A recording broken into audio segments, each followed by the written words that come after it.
आदरणीय महाउपासिका मीराताई आंबेडकर यांच्या धम्म कार्याला विनम्र अभिवादन। संस्थेचे राष्ट्रीय कार्याध्यक्ष, समता समिती दलाचे राष्ट्रीय अध्यक्ष, चैत्यभूमीचे प्रमुख ट्रस्टी, बाबासाहेब आंबेडकरांचे नातू आदरणीय डॉक्टर भीमराव यशवंतराव आंबेडकर यांच्याही पवित्र धम्म कार्याला विनम्र अभिवादन करतो। भारतीय बौद्ध महासभा भिक्खू संघ या भिक्खू संघाचे राष्ट्रीय संघटक पूजनीय भदंत विशुद्धीबोधी, पूजनीय भदंत श्रद्धापाळजी, पूजनीय भदंत बोधिरत्नजी यांनी त्यांच्या पवित्र भिक्खू संघाला विनम्र अभिवादन। मुंबई प्रदेशच्या विद्यमाने वर्षवास प्रवचन मालिका या ठिकाणी आयोजित करण्यात आलेली आहे। या वर्षवास प्रवचन मालिकेमध्ये 11वे पुष्प उगण्यासाठी मुंबई प्रदेशने जी मला संधी दिली आहे त्याबद्दल मुंबई प्रदेशचे आभार व्यक्त करतो। विशेष करून मुंबई प्रदेशचे सन्माननीय पर्यटन सचिव, आदरणीय केंद्रीय सदस्य आदरणीय सुनीलजी बनसोडे, मुंबई प्रदेशचे पर्यटन सचिव आदरणीय महादेवजी गायकवाड, मुंबई प्रदेशचे संरक्षण सचिव आदरणीय मंगेशजी अडसूळ, मुंबई प्रदेशचे कार्यालय सचिव आदरणीय सागरजी गांगुर्डे, तांदळेताई, मला जे नेहमीच माझ्या बरोबर सावळीसारखे जे असतात ते आदरणीय बुक स्टॉलचे प्रमुख आदरणीय मिलिंदजी कदम, तुषारजी मोरे, कल्पेशजी, सर्व झोनचे शाखेचे सर्व आजीबाजी पदाधिकारी, प्रशिक्षणार्थी बोधाचार्य, उपासक उपासिका, केंद्रीय शिक्षक शिक्षिका या सर्वांना जय भीम करतो। विशेष करून आजचा महत्त्वपूर्ण विषय आहे बौद्धांची आचारसंहिता। आपल्याला सर्वांना ज्ञात आहे की आपण गेल्या बुद्धांच्या त्या वेळेपासून त्या काळापासून आजच्या वेळेपर्यंत काही वेळेला लोक बोलत होती, प्रवचन देत होते, आजही लोक बोलत आहेत, प्रवचन देत आहेत। काही काळामध्ये भगवंत प्रवचन करायला बसले की सगळा जनसमुदाय प्रवचन ऐकण्यासाठी बसत होता। आजही एखादा व्यक्ती ज्यावेळेस प्रवचन द्यायला उभा असतो त्यावेळेस बसलेल्या लोकांचं चित्त आहे ते चित्त शुद्ध असणं गरजेचं आहे। त्याने समोरचा माणूस काय बोलतो आहे याच्याकडे आपलं लक्ष असावं ही आपली नैतिक जबाबदारी आहे। नेहमी सुरुवात करत असताना एक दोहा बोलत असतो, धम्म धम्म तो सब कहे, धम्म समझे कोय, शब्द विचारा क्या करे, अर्थ न समझे कोय। बुद्धांच्या त्या काळापासून आजच्या वेळेपर्यंत आम्ही सर्वजण धम्म सांगतो आहे। बुद्धांचा असा काळ होता की भगवंत प्रवचन द्यायला बसले की राजा असो, राणी असो, नोकर असो, चाकर असो, सगळे लोक शांत चित्ताने बसायचे। अगदी बाबासाहेब आंबेडकरांचा देखील काल जर आपण बघितला, म्हणजे बाबासाहेब आंबेडकरांनी चळवळीला सुरुवात केल्यापासून ते महापरिनिर्वाण होईपर्यंत ते सगळे लोक बाबासाहेब आंबेडकरांचे प्रत्येक भाषण आत्मसात करायचे आणि त्या मार्गावरती प्रत्येक व्यक्ती, प्रत्येक माणूस, प्रत्येक कार्यकर्ता चालत होता। परंतु आज मात्र परिस्थिती बदलली आहे। आज बोलणारे जास्त झाले आणि ऐकणाऱ्यांची संख्या हळूहळू जास्त कमी होत चालली आहे। त्याच्यामुळे उभा असणारा व्यक्ती काय बोलतो आणि खालची जे बसलेले लोकांना काय विचार करतात त्यांच्यामध्ये आणि आपल्यामध्ये काय वेळ नसतो। त्याच्यामुळे आपलं हे प्रवचन आपलं भाषण नाही। त्यामुळे भाषण ऐकताना इकडचं तिकडचं आपण सांगू शकतो, मात्र बुद्धाचं वचन सांगत असताना जसंच्या तसं सांगणं म्हणजे बुद्धाचं प्रवचन सांगणं आहे। त्यामुळे बुद्धाच्या काळापासून आजच्या वेळेपर्यंत जे जे काही सांगत आलेले आहेत त्याने आत्मसात करणं ही आपली प्रत्येकाची नैतिक जबाबदारी आहे। आणि त्या नैतिक जबाबदारीप्रमाणे ज्यावेळेस आपण चालतो, वागतो, बोलतो त्यावेळेस आपल्यावरती मोठी जबाबदारी येते की आम्ही जे ऐकलं आहे ते दुसऱ्यांपर्यंत पोहोचवणं ही आमची नैतिक जबाबदारी आहे। मात्र ही नैतिक जबाबदारी पार पडत असताना कोणत्याही भेसळ करता कामा नये, कारण आम्ही एखाद्या गोष्टीची जर भेसळ केली, एखाद्या शब्दाची जरी भेसळ केली तर सगळा अर्थ बदलून जातो आणि म्हणून अर्थ बदलू नये आणि कुठली भेसळ होता कामा नये म्हणून आम्ही बौद्धांची आचारसंहिता बुद्धांच्या त्या काळापासून देखील आचारसंहिता होती. भगवान बुद्धांच्या काळामध्ये आचारसंहिता होती की भगवंतांनी भिक्खू संघाला सांगितलं होतं की लवकर आराम करायचा आणि सकाळी लवकर उठायचं आहे. सकाळी उठल्याच्या नंतर आपल्याला चारी काय करायचे, 5 घरं फिरून आपण भोजन घ्यायचं आहे आणि नंतर ज्या व्यक्तीने आपल्याला भोजन दिलं आहे त्या व्यक्तीबद्दल कृतज्ञता व्यक्त करणं म्हणजे त्याला समुपदेश करणं आणि त्याला आशीर्वाद देणं हे खूप महत्वाचं आहे.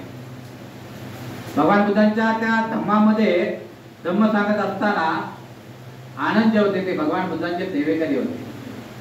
जेव्हा भगवान बुद्धांची सेवा करण्याची वेळ आली त्यावेळेला भरपूर लोकांनी सांगितलं की भगवंताची कोणीतरी सेवा करणं गरजेचं आहे, तर भगवंताचं वय झालेलं आहे. आणि मग आनंदची नियुक्ती करण्यात आली. मात्र आनंदनी काही अटी टाकल्या होत्या. त्यातली फक्त एकच अट सांगतो की मी भगवंत तुम्ही ज्या गावामध्ये जाणार त्या गावामध्ये जे प्रवचन देणार ते प्रवचन जसं तसं मला सांगणं गरजेचं आहे. आज आम्ही जे प्रवचन सांगतोय ना ती सगळी देण जर कोणाची असेल तर आनंदची, कारण आनंदची 84,000 प्रवचन पाठ होती, कारण त्याने काहीतरी भगवंताकडून मागून घेतलं. आज आमचे कार्यकर्ते कोणाला मागत नाही, तर आज आमच्या कार्यकर्त्याकडे सगळं काय भरलेलं आहे, सगळं साहित्य जे आहे, सगळं प्रवचन आहे. आम्ही एक प्रवचन एखाद्या एम.पी. सरोदे गुरुजींचं प्रवचन आम्ही बघतो, त्यांच्या पुस्तकाची सेम डमीच्या डमी आपण प्रस्थापित करतो, जसं की तसं प्रवचन सांगतो.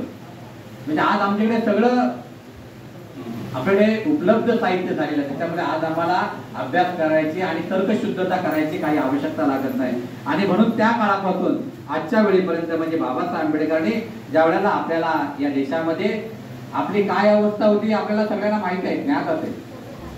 आम्ही गावाच्या बाहेर राहणारी लोक, आम्ही वेशीच्या बाहेर राहणारी लोक, आम्ही उघड्यावरच खाणारे लोक, त्या माणसाला एकत्र आणण्याचं काम, त्या माणसाला समता, स्वातंत्र्य, बंधुत्व, न्याय हे सगळे अधिकार देण्याचं काम बोधिसत्व डॉक्टर बाबासाहेब आंबेडकरांनी केलं. मात्र त्या बाबासाहेब आंबेडकरांना देखील अनेक यातना सहन कराव्या लागल्या. अनेक लोकांनी बाबासाहेब आंबेडकरांची अवहेलना केली, अनेक लोकांनी बाबासाहेब आंबेडकरांना त्रास दिला.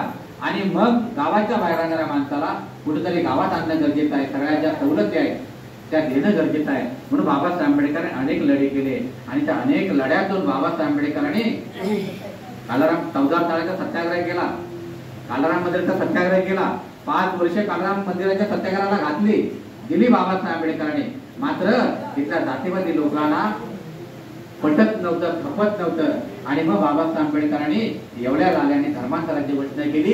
मी हिंदू धर्मामध्ये जन्मलो, मात्र ते माझ्या हातामध्ये नाही, मात्र हिंदू धर्मामध्ये मी मरणार नाही. बाबासाहेब आंबेडकरांनी प्रतिज्ञा घेतली. आणि मग बाबासाहेब आंबेडकरांनी 14 ऑक्टोबर 1956 आम्हाला बौद्ध धर्माची दीक्षा दिली. बौद्ध धर्माची दीक्षा दिल्याच्या नंतर बाबासाहेब आंबेडकरांना जाणीव होती की या दगडा धोड्याला भांडणाऱ्या माणसाला काहीतरी देणं गरजेचं आहे. आणि मग बाबासाहेब आंबेडकरांनी आम्हाला जेवढा बुद्ध दिला आणि भगवान बुद्ध दिल्याच्या नंतर भगवान बुद्धांच्या धर्माची जी आचारसंहिता आहे ती आचारसंहिता बाबासाहेब आंबेडकरांनी तयार केली. आणि जो शोषित होता माणूस, जो पीडित होता, जो दलित होता, जो मागासवर्गीय होता, याच्यासाठी जीवन कार्य कसं असावं, त्याने हिंदू धर्माबद्दलची गुलामगिरी आहे ते गुलामगिरी कशी नष्ट करायची, त्या गुलामगिरीतून कसं बाहेर पडायचं, आपली नैतिकता कशी असावी, ती नैतिकता बाहेर काढण्यासाठी बाबासाहेब आंबेडकरांनी तुम्हा आम्हाला बौद्ध धर्माची स्वतः बौद्ध धर्माची बाबासाहेब आंबेडकर दीक्षा घेतली.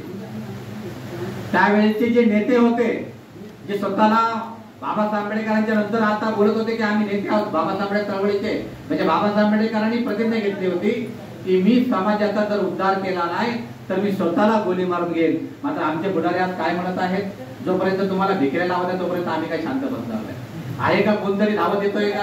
आज आमच्यावरती अन्याय होतो आहे, अत्याचार होतो आहे, आमच्या मुलींची धिंड म्हणजे नग्न धिंड काढली जात आहे. काल पुण्याचं प्रकरण बघा, ताजे प्रकरण आहे. सुजाता आंबेडकर त्या ठिकाणी आहेत, अंजलीताई आहेत, अजितदादा पवारांचा पुतण्या त्या ठिकाणी आहेत. परंतु एवढं कार्यकर्ते असताना देखील त्यांनी आपली जनते नोंदणी करून घेतली का? त्या व्यक्तीच्या बद्दल एफआयआर घेतला का? नाही घेतली. कारण इथे जातीय व्यवस्था आजही आहे.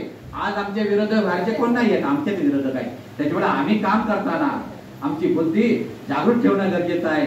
आणि मग बाबासाहेब आंबेडकरांनी आम्हाला जे काही स्वातंत्र्य दिलं आहे ते स्वातंत्र्य दिल्यानंतर आपल्याकडून बाबासाहेबांनी स्वतः बौद्ध धर्माची दीक्षा घेतली आणि लाखो अनुयायांना 22 प्रत्या देऊन बौद्ध धर्माच्या ओटीमध्ये टाकला आहे. आणि मग तेव्हापासून आचारसंहिता निर्माण झाली.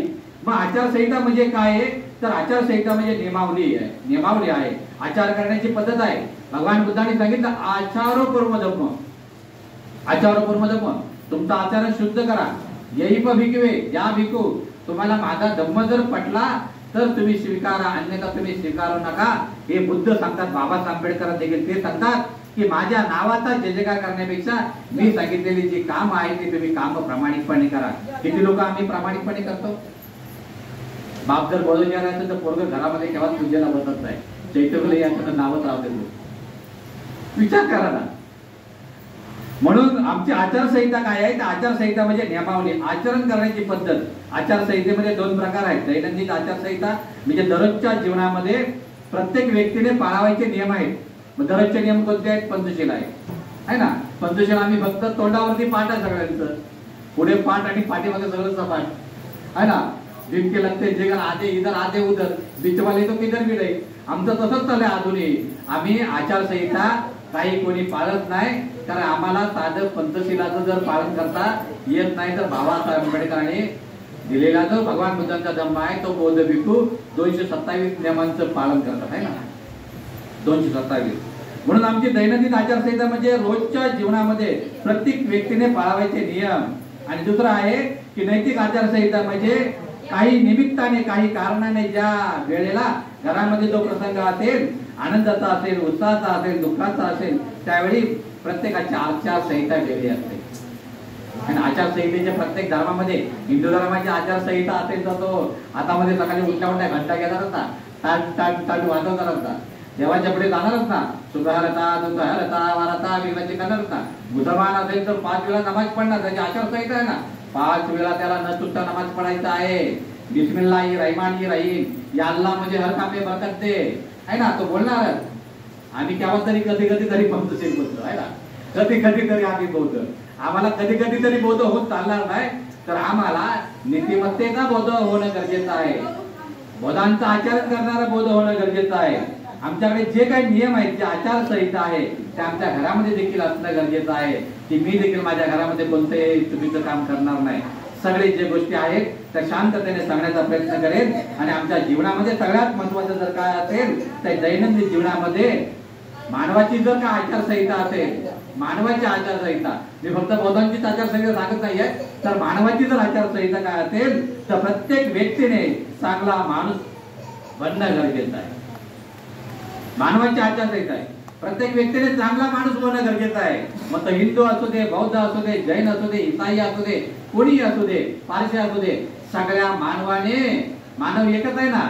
जाती हा ब्राह्मणाने तयार केलेला आहे. काल मोहन भागवत देखील काल बोलून गेले, मोहन भागवत देखील काल बोलून गेले. कालच्या पेपरामध्ये त्यांची बातमी आहे. अरे हे जो जाती व्यवस्था आहे ना, ब्राह्मणाने निर्माण केलेली आहे. ब्राह्मणाने आपली पोट भरण्यासाठी जाती व्यवस्था निर्माण केली आहे. त्यांनी त्यांच्या पद्धतीने आचारसंहिता केलेली आहे. मात्र भगवान बुद्धाने, बाबासाहेब आंबेडकरांनी मानवाच्या सकल मानवाच्या कल्याणासाठी आचारसंहिता आहे. आणि मग त्या आचारसंहितेमध्ये पंचशील खूपच महत्वाचं आहे. फक्त बौद्धांसाठी आहे का? मी बौद्ध आहे तर मला पंचशील घेणं गरजेचं आहे, किंवा मी प्राणी मात्रांची हत्या करणार नाही, दुसऱ्याला काही हत्या केली तर चालेल का?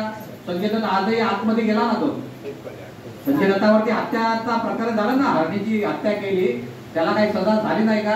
झाली ना. इथे सगळ्यांसाठी सारखे नियम आहेत. ते नियम आपल्याला आत्मसात करणं गरजेचं आहे. प्रत्येक व्यक्तीने उठल्याच्या नंतर ज्यावेळा तो उठतो, आंघोळ वगैरे घेतो, प्राप्तविधी करतो, त्यावेळा त्याने न चुकता पंचशील घेणं गरजेचं आहे. कळत न कळत त्याच्या हातातून दिवसभराच्या कामामध्ये कोणता जर अपराध घडला, कोणत्या जर प्राण्याला मारण्याची इच्छा झाली तर त्याला जाणीव झाली पाहिजे. मी सकाळी त्रिसरण पंचशील घेतो, पाण्याची पाता, बेरमणी, शिक्का, पदम समाध, या मी प्राणी मात्राची हत्या करणार नाही. म्हणून प्रत्येक व्यक्तीने सकाळी उठल्याच्या नंतर भगवान तथागत भगवान गौतम बुद्ध आणि बोधिसत्व डॉक्टर बाबासाहेब आंबेडकर यांच्या समोर अभिवादन केलं पाहिजे, नतमस्तक झाला पाहिजे, पंचांग प्रणाम केलं पाहिजे. 5 अंगाने केलेला प्रणाम म्हणजे पंचांग प्रणाम केला पाहिजे. पंचांग प्रणाम घेतल्याच्या नंतर त्याने भगवंतांना स्मरून आणि बाबासाहेब आंबेडकरांना स्मरून डोळ्यासमोर ठेवून त्याने कुठल्याही प्रकारची अवहेलना न करता, अंधश्रद्धा न ठेवता त्याने पंचशील घेणं गरजेचं आहे. नतमस्तक भगवंता बुद्धांकडे होणं गरजेचं आहे. पंचशील घेतल्याच्या नंतर त्याने त्या पंचशिलेचं आचरण करणं गरजेचं आहे. जर त्याने आचरण केलं तरच ते पंचशील त्याच्या कामी असणार, नाही तर काहीच कामाचं नाही. बाबांनी देखील भारतीय संविधान सांगितलं होतं, त्यावेळेला सांगितलं संविधान जे लिहिणारे महान नाही आहे, तर ते त्याचं आचरण करणारे महान आहे. पंचशील आम्ही फक्त बहुधायक म्हणून आम्ही पंचशील घेतो असं चालणार नाही. तर पंचशील आमच्या अंगीकारलं गेलं पाहिजे. आम्ही त्या पंचशिलाचे नियम अंगीकारले पाहिजे. पंचशील म्हणजे माणूस मोजण्याचं मापदंड आहे. कुठल्याही जाती धर्माचा माणूस असेल किंवा त्याला चांगला माणूस असेल तर पंचशिलेचं जर पालन केलं, त्या पालनामुळे त्याच्या आयुष्यामध्ये येणारा प्रत्येक दिवस आहे तो सुखाचा, समृद्धीचा आणि भरभराटीचा जातो. पण प्रत्येक व्यक्तीने पालन केलं पाहिजे.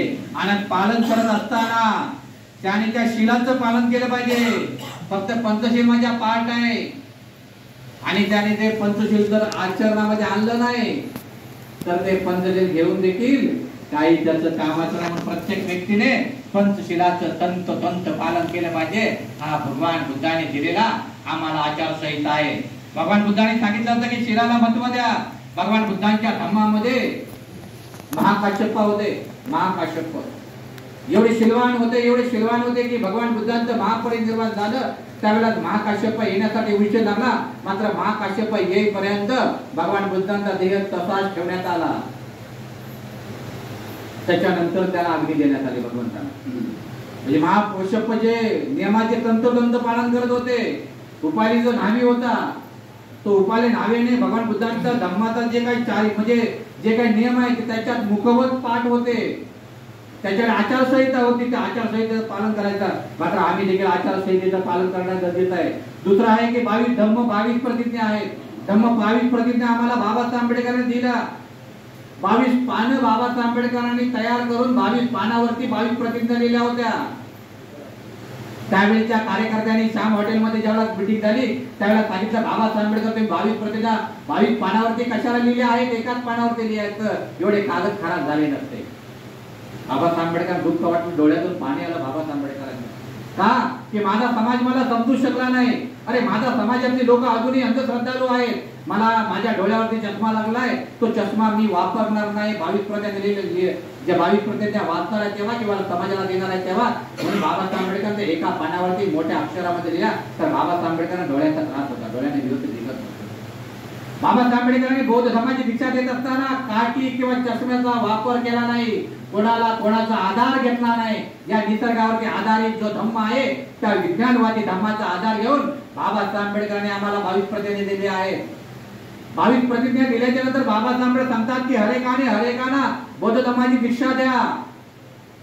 मात्र हरेकाना बौद्ध धर्माची दीक्षा देतात, परंतु आचरण काय नाही ना. आज आमच्याकडे बौद्धांची संख्या भरपूर आहे. लक्ष्मण मानेने मोठं रेसकोट वरती म्हणजे महालक्ष्मी रेसकोट वरती बौद्ध धर्माची दीक्षा दिली.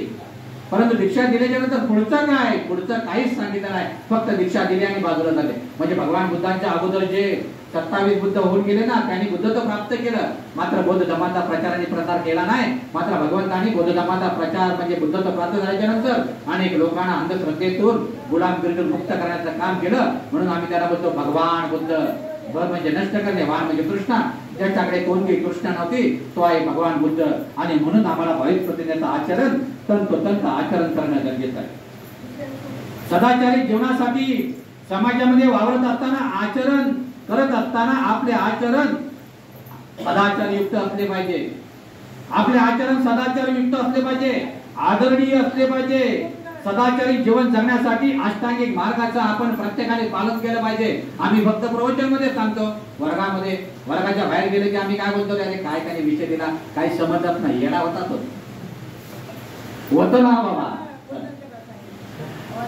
होतं ना, या गोष्टी घडतात ना. अरे बरोबर काय समजलं नाही, काय माहिती त्याने वाचून दाखवले, काय केलं त्याचं त्याला माहिती. अरे पण काहीच समजलं. आम्ही निंदा करतो ना. अरे आम्हाला वाचन केलं पाहिजे, आम्हाला अध्ययन केले पाहिजे, आम्हाला चिकित्सा केली पाहिजे. आज आमच्याकडे चिकित्सकाने लोकांची संख्या कमी आहे. आम्ही फक्त लोकांना सांगतो प्रवचन, मात्र आमचं आचरण काय आहे ते आम्ही देखील निरखलं पाहिजे, पारखलं पाहिजे, ओळखलं पाहिजे की मी प्रवचनकार आहे तर माझं आचरण शुद्ध आहे का, मी समाजामध्ये प्रवचन देतो आहे तर माझं व्यवस्थित आहे का, मी खंबीरपणे उभा आहे का. जो माणूस खंबीरपणे उभा आहे तोच समाजाचं प्रबोधन करू शकतो है ना, नाहीतर दुसरा माणूस प्रबोधन करू शकतो का? ज्याने पैसे घेऊन प्रवचन दिले तर राजकारणामध्ये गेले ना भाऊ, गेले ना, कोण थांबलाय का? 5 पैसे घेत गेला, मोठा होत गेला. एक दिवशी लोकांनी घेतून घेता बाबा आंबेडकर जास्त लागतं घ्यायला राजकारणामध्ये वाटवलं गेलं समाजाचं काय बोललं का आमच्याकडे? अरे काहीच नाही, तेवढं तेल गेलं तूप केलं आमच्याकडे, आजही दुपाट नाही, पण आम्ही तेल गेलं तूप गेलं त्याचा विचार करायचा की त्या मशालीमध्ये तेल टाकायचा हे आपण करायचं आहे, कारण आम्हाला आचारसंहिता कळली पाहिजे. त्या अष्टांगिक मार्गाची पहिलीकडे सम्यक दृष्टी जीवनामध्ये जगाकडे समाजाकडे पाहण्याचा दृष्टिकोन योग्य आणि सकारात्मक असला पाहिजे. आमच्याकडे स्वतःकडे बघण्याचा दृष्टिकोन चुकीचा आहे. आम्ही दोन जर भाव असेल तर लहानपणी आम्ही करतो माझी आई माझी आई माझी आई, दोघांचे लग्न झाले की तर बोलतो तुझी आई तुझी आई. बघण्याचा दृष्टिकोन चेंज झाला ना बाबा, बघण्याचा दृष्टिकोन चेंज झाला. आम्ही लहानपणी बोलतो की माझी ताई आहे माझी ताई, परंतु ताईचं लग्न झाल्याच्या नंतर ताईवरती प्रसंग आला तर आम्ही ताईकडे धावत जात नाही ना, आम्ही फक्त जातो रक्षाबंधन आहे ना, वर्षातून एकच वेळा आमची ताई. दृष्टिकोन आमचा चेंज झालाय ना, म्हणून आमच्या जीवनाकडे बघण्याचा किंवा जगाकडे बघण्याचा दृष्टिकोन आहे तो सकारात्मक असला पाहिजे. जसं आम्ही एका पोराकडे बघतो ना, लेकराकडे बघतो ना, तो दृष्टिकोन आपल्याला समोर पाहिजे. जे आम्ही दृष्टीने आमच्या आईकडे बघतो ना, रोज आमचा दृष्टिकोन आमच्या ताई माई आकाकडे आणि माझ्या भगिनीकडे पाहिजे. आमच्या दृष्टिकोनामध्ये बदल होता का? बदल झाला की समजायचं की माझी आईच्या सहिता चुकीची आहे. सम्यक संकल्प आपला संकल्प ध्येय उदात्त असलं पाहिजे, उज्ज्वल दर्जाचा असला पाहिजे. आपला संकल्प काही काम करा त्या कामामध्ये आनंद असला पाहिजे, उज्ज्वल भवितव्य असलं पाहिजे. ज्यावेळेला ध्येय उदात्त असेल उच्च दर्जा असेल तर नक्कीच तुमचा प्रश्न निकाली येईल, नाहीतर काहीच नाही. एक गरीब माय होती, घरामध्ये 4 लेकरं होती, तिची 4 मुलगे होते. घरामध्ये 4 मुलांच्या 4 चोळी होत्या. ते 8 चोळी चौघांच्या पेटवायच्या. मात्र एक वेळ ते कामाला जायचे ना, ते कामाला गेल्याच्या नंतर संध्याकाळी ज्या वेळेला घेऊन यायची ते अन्न शिजवायची. त्या शिजवलेल्या अन्नाचे ते 4 मुलगे आणि त्या आईचं पोट भरायचे नाही. मात्र मोठ्या मुलग्याचं लग्न झालं होतं, मोठ्या मुलाचं लग्न झालं होतं. घरात एवढी दलिद्री होती, एवढी गरिबी होती, म्हणून ते सून काय राहिली नाही. सून आपल्या आईकडे निघून गेली आणि मग ती आपल्या राजवाड्यामध्ये कामाला जायची. आणि राजवाड्यामध्ये कामाला गेल्याच्या नंतर त्या ठिकाणी काय होतं, तो एवढंच जेवण द्यायचं, म्हणजे तांदूळ द्यायचा, ते घरात यायचे तेवढंच घालायचे, पुन्हा राजवाड्यामध्ये जायचे. मग एके दिवशी कोणीतरी एका शहाण्या बाईने सांगितलं जा तुझ्या सुनेला घेऊन ये. ती गेली, सुनेला सांगितलं मुलाला की जा माझ्या सुनेला आज घरामध्ये घेऊन ये, आपण काहीतरी काबड कष्ट करूया, कसं तरी मॅनेज करूया, मात्र घरामध्ये महिला असणं गरजेचं आहे. म्हणून त्याने ऐकलं, मुलाला पाठवलं सासरवाडीला. मुलगा गेला सासरवाडीला, बायकोला घेतली आणि आणून मावशीकडे ठेवली. घरामध्ये आली नाही तर घरामध्ये 4 चोळी आहेत. बरं घरामध्ये खायला काय नाही, बरं कपडे नेसायला पातळ नाहीये, लुगडं नाहीये, साडी नाहीये, करायचं काय? मात्र हे सगळं करत असताना मावशीला ठेवली. दुसऱ्या दिवशी तिने बघितलं, जिने सल्ला दिला त्याच्याकडे नेऊन ठेवली तिला. आणि मग दुसरे दिवस 2 दिवस गेले. तिसऱ्या दिवशी तिने घेतलं घरामध्ये, बोलली नाही बाबा आता तुझ्या घरामध्ये तुला सोडून देतो. तिला वाटलं की हेच माझं घर आहे, त्या घरामध्ये सगळा टापटेपणा होता. आणि मग तिने पुन्हा घरामध्ये सोडलं. घरामध्ये आली तर बघितलं तर काय आहे की 4 चोळी आहेत. घरामध्ये सगळी घाण होती, एवढी घाण होती की प्रचंड घाण होती. ते घाण काढण्याचा तिने प्रयत्न केला. दिवसभर एवढं काम केलं की घराचा नक्षा बदलला. तेवढ्यात संध्याकाळी सासू आली, तिन्ही धीर आले आणि नवरा आला. बघितलं लांब ते घरामध्ये येत आहेत. बघतात तर काय, घरातल्या 3 चुली गायब होत्या. एकच चूल ठेवली. जेवढं आणलं तेवढं शिजवलं आणि शिजवल्यानंतर त्याचे 5-6 हिस्से घातले. 6 जणांना समान हिस्से घातले. 6 जणांनी खाल्ले, मात्र अर्धवट भुके राहिले. सकाळी जाताना सासूला सांगितलं एक काम करा, संध्याकाळी राजाला सांगा की भोजन आमचं म्हणजे पोट आमचं भरत नाही, थोडस जास्त अन्न देण्याचा, धान्य देण्याचा प्रयत्न कर. राजाने ऐकलं, धान्य जरा जास्त दिलं.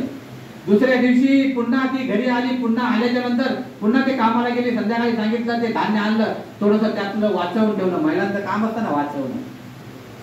नवऱ्याने जर पगाराची जर सगळे 100 रुपये दिले तर काही अशा महिला असतात त्यातले 20 रुपये बाजूला काढून ठेवतात. ते ह्या डब्यामध्ये त्या डब्यामध्ये त्यांना वाचवायचं माहित असतं. पण काही अशा महिला असतात त्या उधळ्या असतात, किती पैसे द्या, अरे संपवून टाकतात. संध्याकाळी विचारत आहो काय केलं का तू माझ्याकडे हिशोब मागता का, तुम्हाला कळत नाही का, जावा दिला तुम्ही जाणार. मग होतात वाद आहे ना, मग काय होतात वाद होतात. परंतु वाद करू नये मानतं.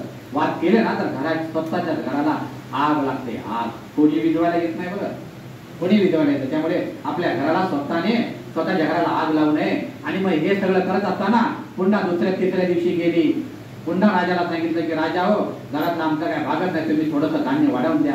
मग तसं वाढवून देता देता तिथं एवढं मोठं भलं कोठार होतं, घर होतं, ते भरून गेलं. मग सासूला सांगितलं, सासूबाई आजपासून तुम्ही राजाकडे कामाला जायचं नाही. जे धान्य आलेलं आहे कुठेतरी दुकान बघा आणि ते धान्य सगळे विकण्याचं काम करा. त्या माईने ऐकलं, सासूने सुनेचं ऐकलं. बरं, सासूने सुनेचं ऐकलं. आता कोण सुना ऐकत नाही, सासू ऐकायचं लय राबलं. दोघींचं काही पटत नाही, सारखं तो वाय वाय. म्हणून आपण सकाळी उठता सबका मंगल सबका मंगल सबका मंगल हो यो रे. आम्ही सगळ्यांनी मंगल मैत्री केली ना की घरामध्ये वाद होणार नाही. मात्र काही लोक जे असतात की जाणीवपूर्वक वाद करत, एवढा वाद करत असतात की केव्हा केव्हा घर सोडायला पण जातात आहे ना, केव्हा केव्हा घर सोडायला. ज्याचं दुखणं असतं त्यालाच माहिती असतं की काय आतमध्ये असते. लोकांना वाटतं बाबा लय चांगला आहे, बाबा काय चांगलं नसतं बा, लय दुःख असतं. आणि मग तिचं कोठार जे होतं ते मग विकायला सुरुवात केली, त्यातून पैसे आले. मग एक दिवस नगरामध्ये त्याचं थोडंसं जमवलं तिने. आणि जमवल्याच्या नंतर सांगितलं एक दिवशी, एक काम करा, गावामध्ये जो राजा होता त्याच्या बायकोचा दागिना, सगळ्यात मौल्यवान दागिना हरवला होता. कोणीतरी एका गरुडाने उचलून घेऊन गेला होता असं त्या कथेमध्ये आहे. आणि मग तो दागिना शोधण्याच्या नादामध्ये त्या सुनेच्या छपरावरती तो दागिना त्या ह्याच्यातून पडला. कसा पडला बरं? त्या सुनेने सांगितलं होतं सासूला, सासूबाई संध्याकाळी तुम्ही दिवसभर बाजार विकलात, कडधान्य विकलं की संध्याकाळी काही ना काहीतरी घरामध्ये घेऊन यायचं बरं, न चुकता.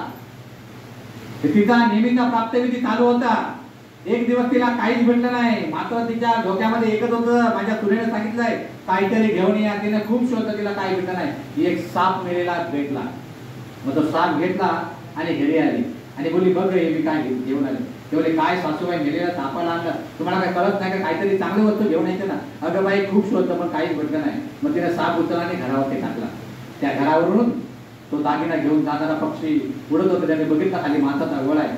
त्या मासाचा गोळा कसा बघितला, त्याच्या तोंडामध्ये असणारा जो सोन्याचा हार होता आणि लाखो करोडचा हार होता, तो पडला खाली. त्याने खाली उतरला तो पक्षी, तो हार घेतला, हार ठेवला खाली आणि तो मासाचा गोळा घेऊन गेला आणि उडाला. त्याचे लक्ष कोणाकडे गेलं? सुनेकडे. सुनेचं लक्ष गेलं. आज तर घरामध्ये खूप काही सोन्याचा दिवस आला आहे. आज माझ्या घरातली जी दरिद्री आहे, गरिबी आहे, ती सगळी जाणार आहे. तिने हार घेतला, घरामध्ये ठेवला, लपवून ठेवला. आणि मग गावामध्ये दौंडी पेटली की राजाच्या पत्नीचा हार गायब झाला आहे. पक्षाने नकळत उचलून घेऊन गेला. आणि मग गावामध्ये दौंडी पेटली. तिच्यापर्यंत दौंडी आली की बाबा हार माझ्या घरात आहे हे माहिती आहे, पण राजाला कळलं तर राजा मुंडक छातून टाकेल. मग सासूला सांगितलं, एक काम करा, आता बघा दृष्टिकोन कसा आहे, सम्यक संकल्प कसा आहे. सांगितलं, जा राजाकडे, कशासाठी? ज्योतिष बनून जा. ते बोलली, मला जर बोलतात ज्योतिष बनून कसं जाऊ मी? राजा मला भक्ताशाली कापून टाकेल ना. अरे त्याच्याकडे मोठमोठे प्रधान आहेत, तो मला बघितलं ना माझ्या होड्यावरून तर मला कापून टाकेल, मारून टाकेल. तो बोल, घाबरू नको, तू जा राजाकडे. ती गेली, डरीत गेली. गेले सांगितलं, तुझ्या घराच्या पाठीमागे हार पडलेला आहे, तो घेऊन या. तुमच्या घराच्या पाठीमागे हार पडलेला आहे, तो तुम्ही घेऊन या. आपलं राजाने नगर छानलं होतं, शोधलं होतं, हार भेटला. त्याला आश्चर्यचकित झाला आणि बघितलं तर काय, तो हार भेटला. मग तो हार घेऊन आला. मग त्याला विचारलं, तुला काय पाहिजे? ती बोलली, मी माझ्या सोनीला विचारते आणि नंतर सांगते. तोपर्यंत काय शब्द देत नाही. जर शब्द दिला तर राजा डायरेक्ट मुंडकन उडवून टाकेल ना. बरं दिलं तर पूर्ण ना. मात्र सोनीची युक्ती आहे ना, ती अंतरात आणणं गरजेचं आहे. आणि मध्ये गेल्याच्या नंतर त्या ठिकाणी गेली घरी आणि सांगितलं, येणारी दिवाळी आहे ना, त्या दिवाळीला फक्त आपल्या घरामध्ये दिवा पेटेल, बाकी कोणाच्या गावात दिवा पेटणार नाही, कोणाच्याच गावात दिवा पेटणार नाही. म्हणजे ठीक आहे. राजा थोडासा राग आला, मग राजाने नंतर मान्य केलं. तर हिनं काहीतरी मागितलं ना, बरं हिला शब्द दिलाय, मीला शब्द दिलाय की बाबा मी काहीतरी देणार आहे. आणि मग राजाने हे सगळं सांगितल्याच्या नंतर बोले, ठीक आहे. मग आपल्या अंधश्रद्धेमध्ये देवी पैसे देणारी धनलक्ष्मी आली. बघितलं तर काय, एकाच घरामध्ये दिवा. मग तिला भरभरून दिलं है ना, एवढं दिलं भरभरून दिलं. आणि भरभरून दिल्याच्या नंतर सगळ्यात श्रीमंत झालेली कोण होती? ती गरीब बाई होती. मग तिचा संकल्प कसा होता हो? तिच्या अंधश्रद्धेमध्ये आपल्याला जायचं नाही, मात्र तिच्या घरातली दलिद्री जाण्यासाठी कोणीतरी ऐकणे गरजेचं आहे, एवढं मात्र आपण लक्षात घेणं गरजेचं. आपल्या घरातला कटकदार पुरुष असेल तर त्या पुरुषाचा आपल्या घरातल्या प्रत्येक व्यक्तीने ऐकणं गरजेचं आहे. मात्र आपला महापुरुष होऊन गेला बोधिसत्व डॉक्टर बाबासाहेब आंबेडकर. त्यांनी सांगितलं की बाबा 22 प्रतिज्ञा आचरण करा बरं. आम्ही फक्त 22 प्रतिज्ञा आचरणामध्ये नव्हे, फक्त वाचल्या त्याचं आचरण केलं नाही. काय संकल्प केला आपण असेल त्याचं तुम्हालाच माहिती. नंतर आहे सम्यक वाचा, आपल्या बोलण्यामध्ये गोडवा माधुर्य असावे आणि वाचेचा सदुपयोग असावा. कोणालाही वाईट बोलू नका हो. आता आत्ताच बनसोडे गुरुजी बोलून गेले की बाबा खूप काय बाबा इथे सगळं पलटलं. अरे बाबा मी काहीच पलटलं नाही, आपण फक्त स्वच्छता केली. जसं आहे तसं सगळंच आहे ना, आपण काय बदल केला ना, फक्त स्वच्छता केली. लोकांकडून फक्त प्रेमाने बोललं गेलं बाबा ह्या वस्तू हव्या त्या वस्तू. अगोदर आपण बघितलं की सगळं काय होतं ते आहे ना, हे सगळं बदल आहे ना, हे फक्त वाणीने काया वाचा मनाने आहे ना. काया वाच ज्याचं मन शुद्ध आहे ना तिथे बुद्ध आहे, आणि जिथे बुद्ध आहे ना तिथे बाबासाहेब आंबेडकर आहे, आणि जिथे बाबासाहेब आंबेडकर आहेत ना तिथे लोक आहेत ना.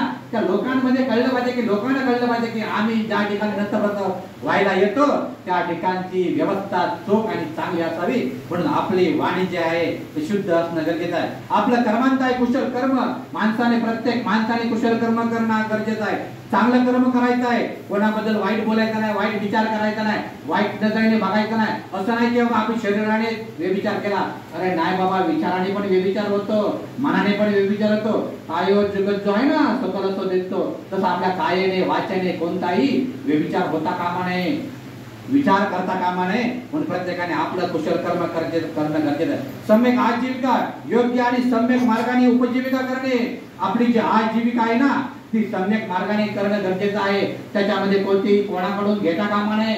नाहीतर मग थोडंसं द्या असं काही करायचं नाही. आम्ही जे 1 रुपया कमवतो ना त्या 1 रुपयामध्ये त्यातले 75 रुपये खर्च करा, 25 रुपये बाजूला ठेवा.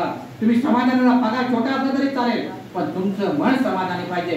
ज्याचं मन समाधानी आहे ना त्याला सगळं मिळतं. ज्याच्याकडे समाधान आहे त्याचं बस सगळं चांगलं होतं. नंतर आहे सम्यक व्यायाम. निरोगी शरीरासाठी ज्याप्रमाणे व्यायामाची आवश्यकता आहे त्याप्रमाणे मनाला देखील व्यायामाची आवश्यकता आहे. कुशल कर्म करणं गरजेचं आहे.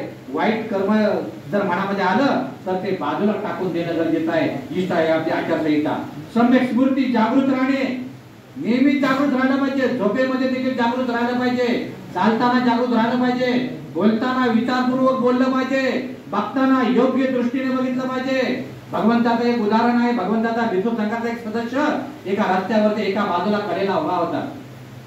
एका नवऱ्याने आपल्या बायकोला एवढं मारलं होतं आणि त्या रागाने ती महिला रस्त्याने निघून गेली होती. आणि त्या ठिकाणी रस्त्याच्या बाजूला बौद्ध भिक्षू होता. तो नवरा बायकोला शोधायला सुरुवात केली आणि त्या भगवंताच्या भिक्षू संघाच्या सदस्याला बौद्ध भिक्षूला विचारलं इथून कोणी गेलं का? त्याने सांगितलं नाही भगवंत, नाही बाबा, इथून कोणतरी सावली गेली. तर भगवान बुद्धांना 75 शेकडीचे भगवान बुद्धाने नियम काढून द्यायचे ना. मी गावात जाताना चिवर उडवत जाणार नाही. मी गावात जाताना गुडघ्याच्या खाली बघून जाईल. त्यावेळेला नियमाचं पालन होत होतं.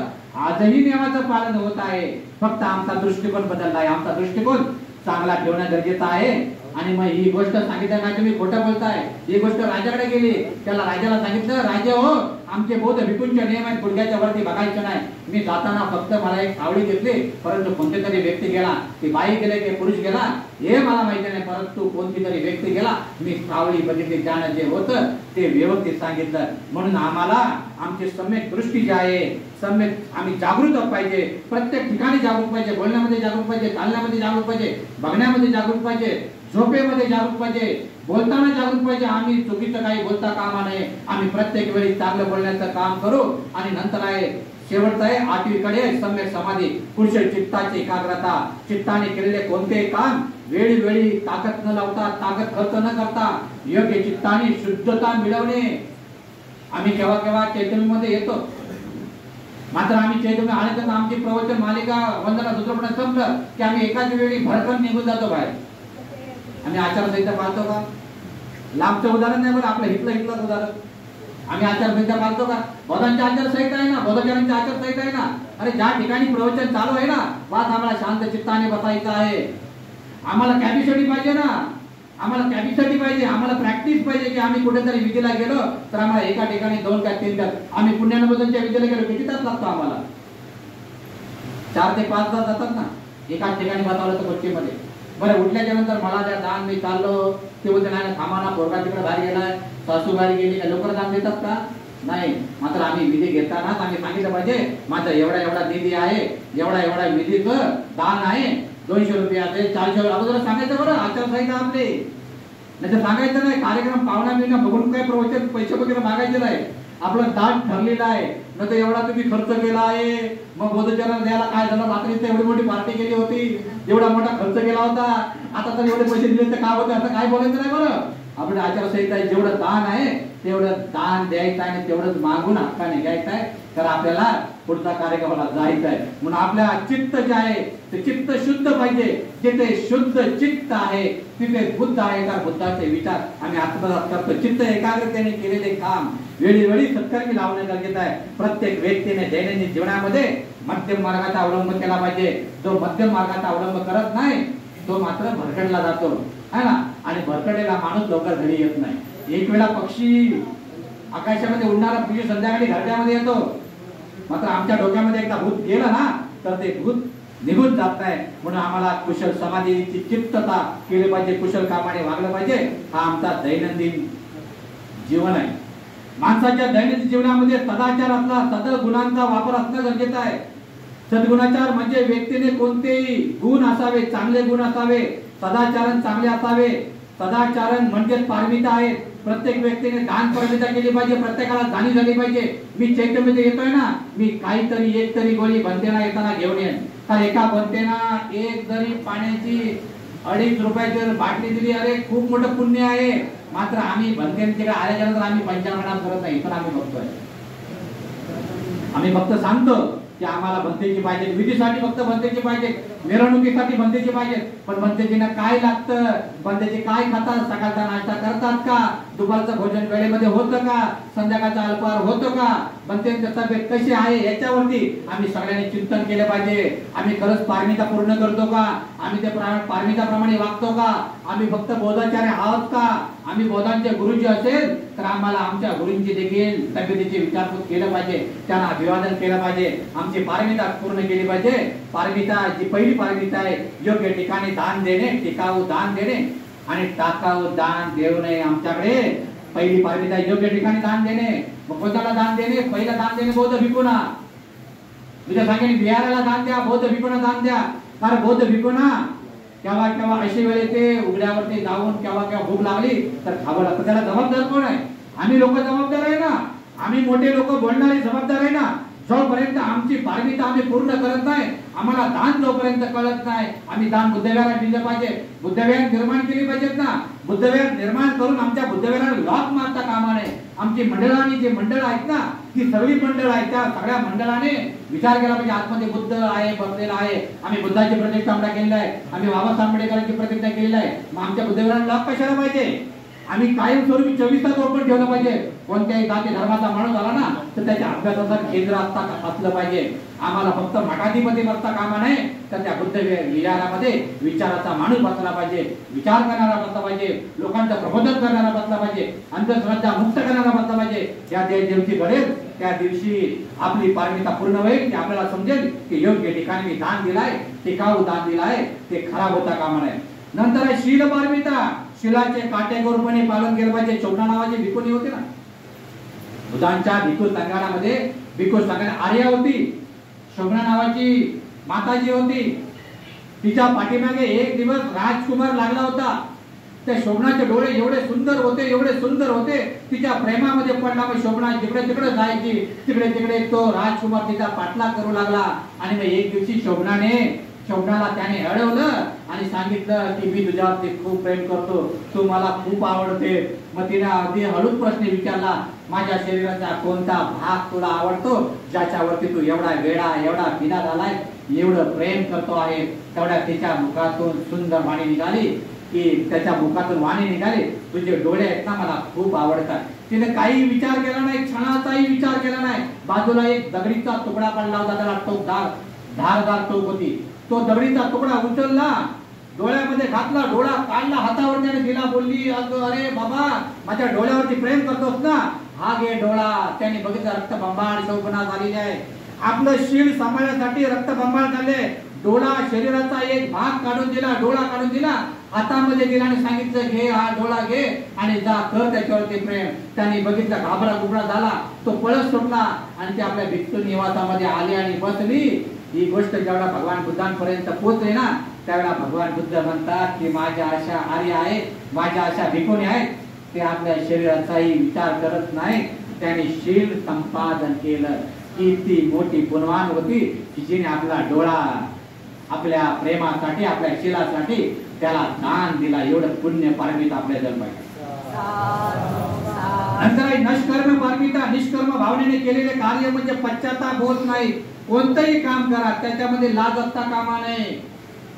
मी कोणतंही काम करतोय ना, खूप चांगलं काम करतोय, पश्चाताप येण्याची वेळ येता कामा नये. कोणतंही काम केलं, अरे माझं काम व्यर्थ गेलं, अरे ते काम खराब झालं, अरे ते प्रवचन दिलं ना ते बरं नाही वाटलं. तुम्हाला बरं वाटलं पाहिजे, तुम्हाला पहिलं बरं वाटलं पाहिजे, तुम्हाला स्वतःला साठीच पाहिजे मी जे बोलतोय ना ते बरोबर बोलतोय, मी चुकीचं बोलणार नाही, मी चुकीचं वागणार नाही, मी चुकीचं करणार नाही, मी चुकीचा व्यवहार कोणताच करणार. ज्या दिवशी होईल ना त्या दिवशी तुमच्या मनामध्ये कोणताही पश्चाताप यायला असता कामा नाही.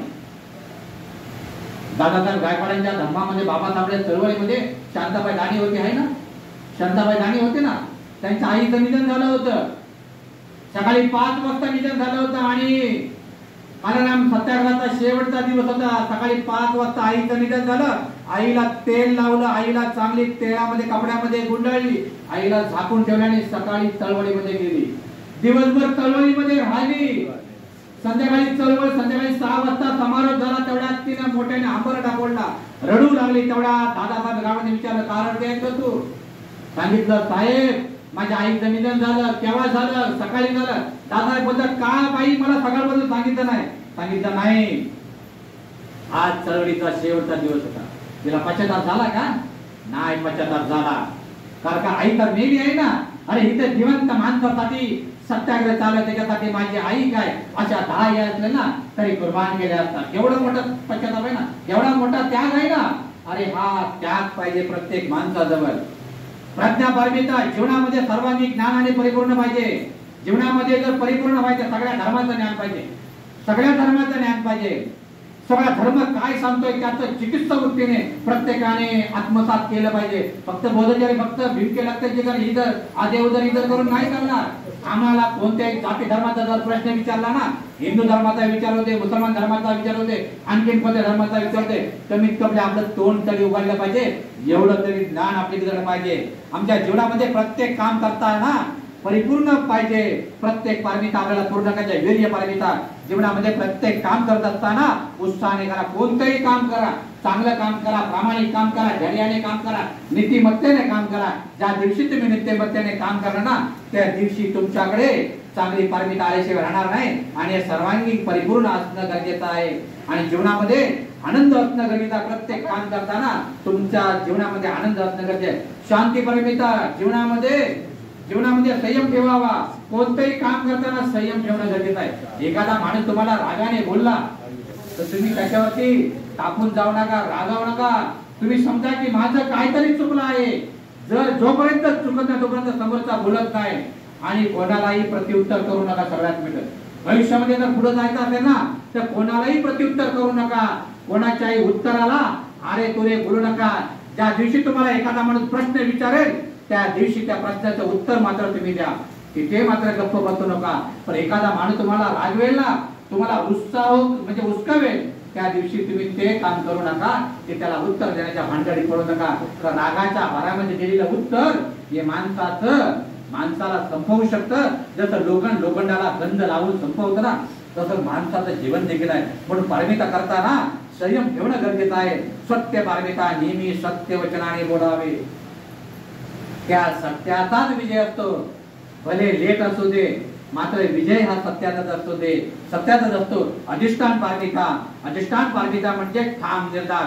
कोणतंही काम करत असताना, कोणताही विचार करत असताना तुम्ही ठामपणे बोललं पाहिजे, मी जे काम केलं आहे ना ते काम लोकहिताय लोकसुखाय, लोकांच्या हितासाठी आहे, लोकांच्या सुखासाठी आहे, लोकांच्या कल्याणासाठी आहे. आणि म्हणून आपण अधिष्ठान पारमिता पूर्ण केली पाहिजे. मैत्री पारमिता सगळ्या जाती धर्मावरती, सगळ्या प्राणी प्राणावरती है ना, सगळ्यावरती मंगळ मैत्री केली पाहिजे. सगळ्या लोकांवरती, सगळा पशु असू दे, पक्षी असू दे, जळ असू दे, फळ असू दे, सगळ्या मानवाविषयी, सकल मानवाविषयी मंगल मैत्री. त्याच्यामध्ये फक्त आतापर्यंत माझ्या आईचं मंगल होते, माझ्या बापाचं मंगल होते, माझ्या बायकोचं मंगल होते, माझ्या पोराचं मंगल होते. अगर मंगल मैत्रीमध्ये सगळे देतात, फक्त आम्हाला बोलताय सबका मंगल सबका मंगल सबका मंगल वगैरे. त्याच्यामध्ये आपले आई वडील बहीण भाऊ सगळे येतात. पण प्रत्येकाच्या विषयामध्ये, प्रत्येकाच्या मनामध्ये मंगल मैत्री असणं गरजेचं, उज्ज्वल मंगल मैत्री असणं गरजेचं, चांगली मंगल मैत्री असणं गरजेचं आहे. आणि नंतर आहे उपेक्षा पारमिता, तटस्थ दृष्टीने पाहण्याचा दृष्टिकोन. आणि म्हणून प्रत्येक व्यक्तीने सदाचार युक्त जीवन जगणे ही आचारसंहिता आहे. प्रत्येक व्यक्तीने सदाचारी जीवन जगलं पाहिजे. कोणाच्या मनामध्ये कोणाच्या विषयी दुरुस्त भावना आली नाही पाहिजे. प्रत्येकाने आपलं काम करत असताना नैतिकतेचा विचार केला पाहिजे. आणि ती खरी आपली आचारसंहिता आहे. नैतिकता आचार संहिता म्हणजे नैतिकतेने प्रसंगानुसार आपले आचरण असावे. नैतिक आचरण संहिता म्हणजे नीतिमत्तेने प्रसंगानुसार आपण प्रत्येक व्यक्तीने आचरण केलं पाहिजे.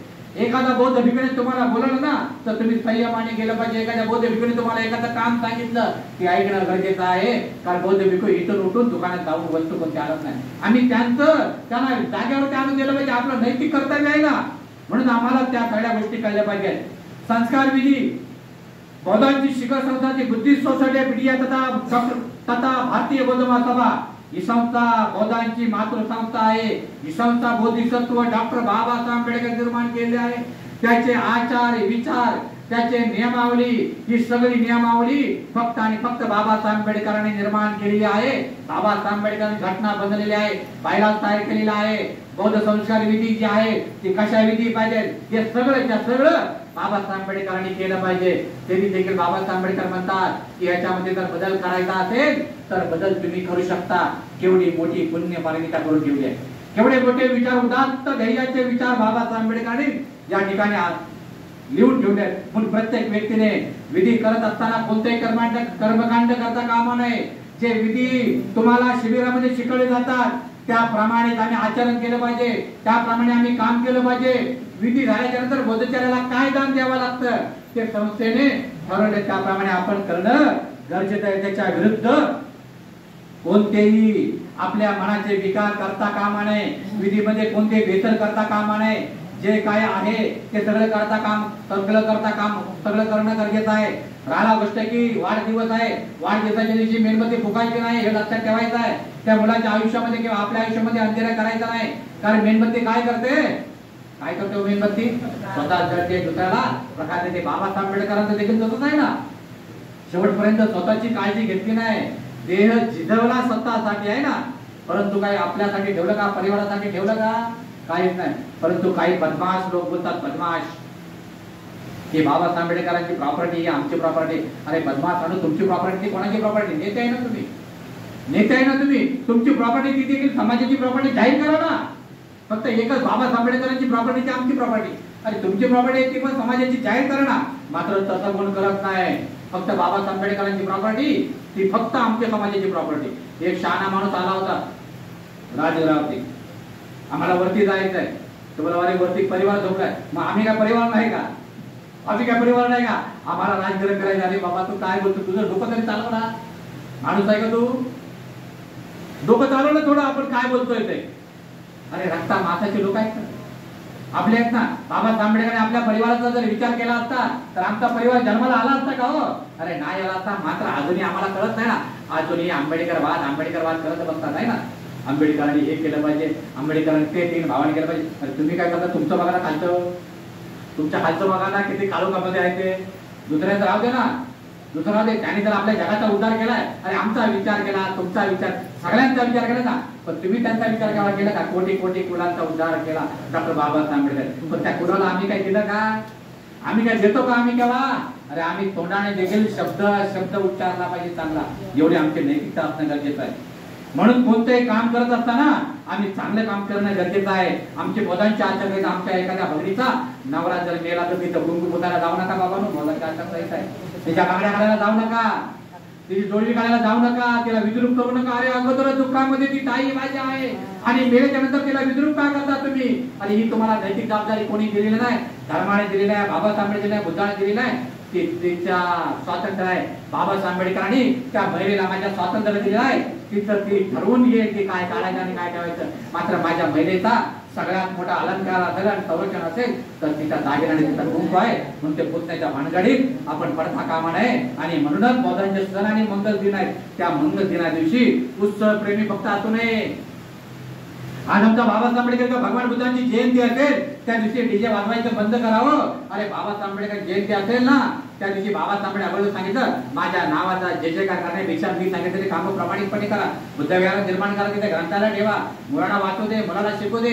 मुलगा जर शिकला तर पुढे जाणार आहे. मुलगा जर त्या बँड पथकामध्ये राहिला तर बँड पथकच काढेल. उद्या बोलेल बाप्पा लाल मी वाजवतोय, पुन्हा आमच्यामध्ये गारोडी बनतील, पुन्हा वाजवतील, पुन्हा भटकतील, पुन्हा इकडे तिकडे जातील. आणि या सगळ्यांना एकत्र आणायचं असेल तर आम्ही मुखाने बोललं पाहिजे. जय भीम बोल के नहीं चलेगा. अरे जय भीम बोलो और बिहार में चलो, जय भीम बोलो और पढ़ाई कर लो, जय भीम बोलो बौद्ध संस्कार ले लो, जय भीम बोलो अच्छे पुण्य कर्म कर लो, अरे जय भीम बोलो अच्छी पारमिता कर लो. यही है बौद्ध का संस्कार. म्हणून हे बौद्धांचे संस्कार जे आहेत हे सगळे संस्कार आहेत. 12 पौर्णिमा आणि येणारे बाबासाहेब जयंती असेल, भगवान बुद्धांची जयंती असेल, भगवान बाबा भैयासाहेब आंबेडकरांची जयंती असेल, स्मृती दिन असेल, हे सगळ्यांचे हे सगळे आपले बौद्धांचे संस्कार आहेत. ते बौद्धांचे संस्कार फक्त आचरणामध्ये नसावे. डोक्यावरती बुद्ध आणि बाबासाहेब आंबेडकर नसावा तर डोक्यामध्ये असावा. जर डोकं शाबित राहिलं ना तर सगळं शाबित राहणार नाही. आणि जर डोकं फुटलं ना तर सगळं गेलं. तेल गेलं, तूप गेलं, हाती तुपाट राहिलं. म्हणून फक्त बोलून चालणार नाही. जय भीम बोलो, जय भीम बोलो और बिहार में चलो, जय भीम बोलो और अच्छे संस्कार करो. आज आमचे लोक 6 डिसेंबरला येतात, बाहेरूनच जातात आणि आम्हाला व्हीआयपी दर्शन असावं लागतं. बौद्धांची आचारसंहिता आहे ना. अरे एक दिवस आम्हाला प्रामाणिकपणे ज्या बोधिसत्व डॉक्टर बाबासाहेब आंबेडकरांनी निधन झालं, महापरिनिर्वाण झालं, त्या बापाने शेवटच्या श्वासापर्यंत फक्त आपल्यासाठी अहोरात्र काम केलं आहे. त्या बापाला आम्ही एक दिवस रांगेमध्ये येऊन अभिवादन करू शकत नाही का? हे सगळ्यांनी त्याला सांगा. त्या अनुयाबरोबर हुज्जत करू नका, त्याच्याबरोबर झगडा करू नका, त्याला जाणीव करून द्या. कारण आपला बापच सांगतो गुलामाला गुलामीची जोपर्यंत जाणीव करून देत नाही तोपर्यंत तो बंड करून उठत नाही. आम्ही सगळ्यांनी बंड केलं पाहिजे. आम्ही प्रत्येक अनुयायाला हात जोडून सांगितलं पाहिजे, बाबा रे एक दिवस बाबासाहेब आंबेडकरांचा अनुयायी बन. व्हीआयपी म्हणून दर्शनाला येऊ नको तर अनुयायी बनून दर्शनाला ये. कारण व्हीआयपीचे दर्शन घेण्यासाठी येतात ते व्हीआयपी असतात. ते केव्हा बाबासाहेब आंबेडकरांचे अनुयायी नसतात. कारण त्यांना राजकारण करायचं असतं. आपल्याला राजकारण करायचं नाही. कारण बाबासाहेब आंबेडकरांचे नातू ऍडव्होकेट श्रद्धेय बाळासाहेब आंबेडकर सांगतात की मला राजकारण नाही करायचं आहे तर मला समाजकारण करायचं आहे. माझ्या मनात आलं तर मी सत्ता केव्हाही घेऊ शकतो. या शब्द बाळासाहेब आंबेडकर. नंतर आजही बाळासाहेबांना राष्ट्रपती पंतप्रधान बनवू शकतात ना. अरे बनवू शकतात, तेवढी ताकद त्यांच्या बरोबर आहे. पण त्याला समाज कार्य करतात. समाजामधून आमचा लीडर बनला पाहिजे, समाजामधून आमचा नेता बनला पाहिजे, समाजामधून आमचा कार्यकर्ता बनला पाहिजे. मग त्या कोणत्या जातीचा असू दे, कोणत्या धर्माचा असू दे, किंवा कोणत्या पंथात 17 बगड जातीला घेऊन बाळासाहेब आंबेडकर राजकारण करतायत ना. त्याला कारणच आहे की त्यांच्या आजोबाने सांगितलेल्या मार्गावरती ते चालत आहेत. आणि केव्हा केव्हा ते सांगतात मी माझ्या आजोबांचं काम करतो आहे ना. माझा आजोबाच कोण आहे? बोधिसत्व डॉक्टर बाबासाहेब आंबेडकर. आम्ही आमच्या मनामध्ये आणलं पाहिजे. आमच्या आचारसंहिता आहे ना जे आमच्या बापाने सांगितलेले आहे, बोधिसत्व डॉक्टर बाबासाहेब आंबेडकर सांगितलेले आहे त्या आचरणाचं मी तंतोतंत पालन करेन. कोणतंही चुकीचं काम करणार नाही. वागण्यामध्ये असेल, विचारामध्ये असेल, दृष्टीमध्ये असेल, कृतीमध्ये असेल, प्रामाणिकपणे काम करेल. आणि ज्या दिवशी प्रामाणिकपणे काम करेल त्या दिवशी माझ्या कोणी नादाला लागणार नाही. कारण जे लोक प्रामाणिक आहेत ना त्यांच्या कोणीही नादाला लागत नाही. कारण त्यांना माहिती असतं हे काय विकणार नाही आणि हे काय भागणार नाही, हे टिकणार आहे. कारण आपल्या बापाने कुठेही एकही कोणाकडून राजकीय लोकांबरोबर तडजोड न करता जे राजकारण केलं, कुठलीही सत्ता नसताना सगळं आरक्षण दिलं, सगळ्या सवलती दिल्या. किंवा बाबासाहेब आंबेडकर म्हणायचे त्यावेळेच्या नेत्यांना सगळ्या आरक्षण आणि सगळ्या सवलती माझ्या खिशात आहेत, मी सांगतो त्या पद्धतीने तुम्ही काम करा. आजही भीमरावसाहेब आंबेडकर आनंदराज आंबेडकर, बाबासाहेब आंबेडकर ज्या पद्धतीने सांगतात त्या पद्धतीने जावा. बौद्धांची आचारसंहिता आहे, फक्त वाणीवरती नसावी तर ती कृतीमध्ये असावी, आचरणामध्ये असावी. कारण ज्या दिवशी आचरण शुद्ध असेल की ते बुद्ध आणि बाबासाहेब आंबेडकर भेटणार आहेत. मला हा जो महत्वपूर्ण विषय दिला बौद्धांची आचारसंहिता, ती बौद्धांची आचारसंहिताचा विषय प्रदर्शन दिला. विशेष मी ज्यांचे आभार मानेन की जे स्वतःला ज्यांनी झोकून दिलेला आहे, स्वतःला ज्यांनी झोकून देऊन काम केलेले आहे ते भारतीय बौद्ध महासभेचे केंद्रीय सदस्य, मुंबई प्रदेशचे पर्यटन सचिव आदरणीय सुनीलजी बनसोडेजी, दुसरे आमचे सागरजी, त्याच्यानंतर आयरेजी, आमचे कांबळे पंढरीनाथजी कांबळे, सिद्धार्थ आयरे, त्याच्यानंतर दुसरे आयरेजी, आमची जे प्रामाणिकपणे नेहमी सेवा देतात त्याच्यामध्ये न चुकता स्वतःचा डबा घेऊन येतात ते आमचे तांदळेताई आणि सर्व माझे सैनिक, माझे बौद्धाचार्य, केंद्रीय शिक्षक शिक्षिका यांना पुन्हा एकदा हात जोडून सांगेन की आचारसंहिता फक्त विषयामध्ये नसून ते आचरणामध्ये असणे गरजेचं आहे. त्या आचारसंहितेचं आपण सर्वजण पालन कराल. पुन्हा एकदा केंद्र महाराष्ट्र मुंबई बौद्ध भिक्खूंचं आणि सर्वांच्या उपस्थित सर्वांचे आभार मानतो आणि या ठिकाणी लांबलेला जो विषय होता तो विषय या ठिकाणी थांबवतो. नमो बुद्धाय, जय भीम, जय संविधान.